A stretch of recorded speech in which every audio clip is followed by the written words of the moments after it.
teman-teman, sore ini kita akan berbincang-bincang dengan rekan kita, Pak Dadan ya.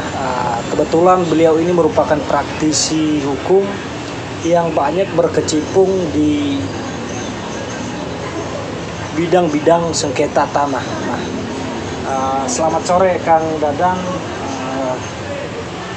Sebagaimana kita ketahui bahwa di dalam masyarakat saat ini sangat banyak sekali terjadi yang namanya penyimpangan-penyimpangan seperti terbitnya sertifikat ganda. Nah, itulah salah satu yang sering kita temukan dalam permasalahan tanah saat ini. Nah, menurut hasil dari ataupun pengalaman yang didapat oleh Bapak di lapangan, ini yang menjadi faktor penyebab banyaknya terbit sertifikat ganda ini seperti apa? Mungkin bisa diceritakan kepada kita, Pak. Oh ya, Assalamualaikum warahmatullahi wabarakatuh. Selamat sore juga. Ya, terjadinya sertifikat ganda itu pertama itu dikarenakan kurangnya administrasi dari kelurahan ataupun desa yang mengeluarkan surat letter C. Kita tahulah bahwa sebelum terbitnya sertifikat itu ada yang namanya letter C. Kalau orang kampung itu suka bilang namanya girik. Nah, dari girik itu kan pasti ada yang namanya warka. Di situ ada surat riwayat tanah, surat keterangan kepala desa. Nah, mungkin karena banyak ya di wilayah-wilayah mereka, salah satunya mungkin persilnya, nomor kohirnya ataupun persilnya dan letak objek tanahnya.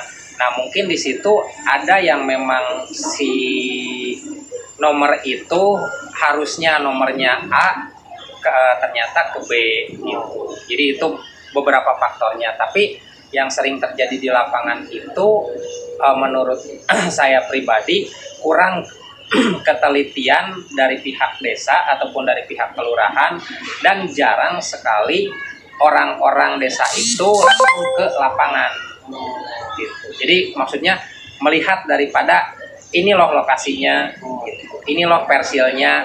Nah, sedangkan kalau yang namanya pemohon kan dia nggak mau tahu, yang penting dia bawa surat. Nah, sesuai dengan nomor kohir ataupun letter C. Nah, kejadian tersebut kan kadang terjadi itu bukan 1 tahun ataupun 2 tahun dan 3 tahun.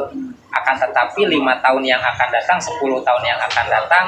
Nah, itulah yang sering terjadi penggandaan sertifikat. Nah, penggandaan sertifikat ini terjadi ketika seseorang ingin melakukan misalkan peminjaman ke bank, balik nama sertifikat, otomatis kan itu dicek dulu di BPN.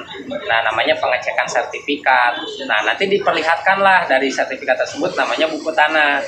Nah, kalau misalkan di buku tanah, di tanah itu takutnya dia ini menjaminkan ataupun diagunkan. Nah, kalau misalkan kok ini ada terjadinya 2, nah barulah di situ mereka sering bukan membatalkan, tapi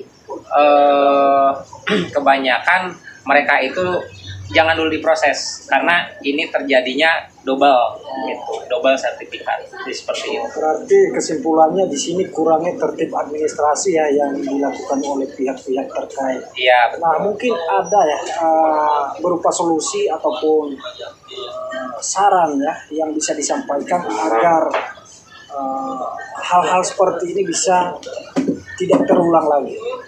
Ya, kalau untuk hal-hal yang seperti ini ya kita pertama itu harus menelusuri bahan dulu.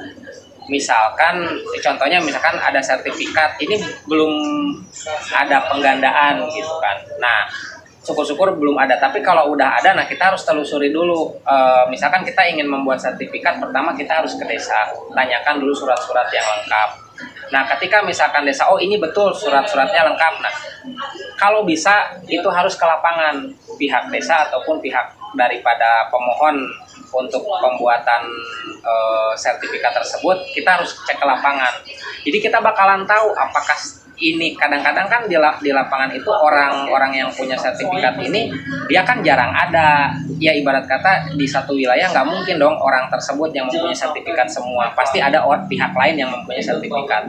Nah, Terus setelah itu baru kita lihat legalitas yang ada di desa dan kecamatan. Itu sih menurut saran saya yang selama ini berkecimpung dari tahun 2010 lah di lapangan mengurus-ngurus sertifikat ataupun menjadi praktisi masalah sengketa dan lain sebagainya. Ya alternatifnya itu kita harus lebih teliti dan mengecek legalitas yang benar-benar yang ada di desa ataupun kecamatan, karena mereka yang bahasanya itu pertama kali yang tahu wilayah tersebut gitu. Kalau BPN kan sepengetahuan saya itu hanya administrasinya saja gitu kan, tapi tetap pertanggungjawaban itu di desa dan di kecamatan. Seperti itu. Baik, terima kasih atas ilmunya Bu Dadan, semoga bermanfaat bagi kita semua. Amin. Terima kasih, sampai ketemu di lain waktu. Ya, siap. Terima kasih teman-teman, semoga informasi ini akan bermanfaat bagi kita semua dan terima kasih atas kunjungan Anda. Jangan lupa like, share, dan subscribe ya.